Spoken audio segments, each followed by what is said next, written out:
How to extend trip on Turo. Hello everyone, welcome to another tutorial. In this tutorial, I'll show you how you can extend trip on Turo. So kindly watch till the end. The first step is for you to log in into your Turo account, and then once you're logged in, navigate to the Trips tab by moving to the top right corner of the screen, where you can see your profile icon. And the drop-down menu, ensure you select Trips.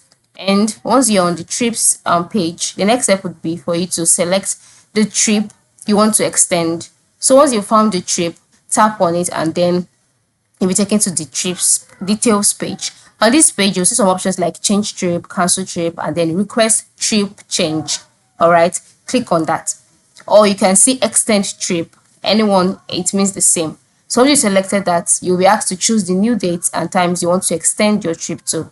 By choosing the new date and the new time, you will be asked to write a brief message to the host explaining why you need to extend the trip. Then click submit request, and then the host will be notified of your request and will have 8 hours to approve or deny it. If approved, your trip will be automatically updated with the new times and the new dates. So that's how you can extend your trip on Turo. Just find your way to your trips tab. Then once you're on your trips tab, select the trip you want to extend and click extend trip and follow the prompts and you're good to go. Thank you for watching and have a good day.